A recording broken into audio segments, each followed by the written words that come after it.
I think in Michigan, we understand the connection between who we are as people and the land and water. I mean, our state is literally defined by our water. The map of the state is determined by our Great Lakes. And because many of us who grew up here feel that special connection, it almost doesn't matter what else we believe on other issues that we might disagree on. We have this common love for our state, and our state is really defined by these sorts of assets. So, I mean, I think it's because this is how we grew up. This is who we are, and that transcends a lot of the other differences that we have. I've been working to increase funding for the Great Lakes Restoration Initiative ever since it came to Congress.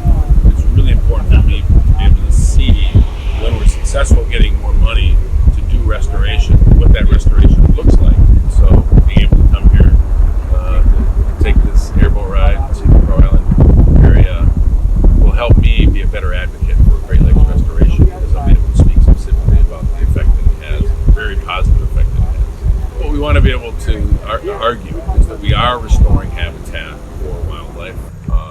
That's one aspect of the GLRI program that we think is really important. And to be able to preserve our open space and natural lands and waterways has an economic value, but we also have a responsibility to restore habitat for wildlife, for birds, fish, and other wildlife. And to be able to see that and point to it, I think helps make the case. I mean, I think for one, it's making sure that we are preserving natural lands and not letting it all just be commercial. The other aspect of it that's important is protecting our groundwater, protecting our water resources. We can restore the land, but if the water is contaminated, if it's polluted, if it has PFAS or other contaminants in it, then it's just a hollow victory to be able to preserve the land if the water's poisoned.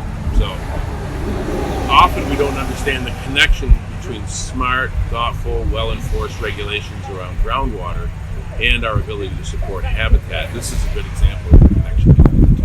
When I was a kid, every summer, I was in places like this, and I look at my whole life, and it's been experiencing Michigan's natural beauty.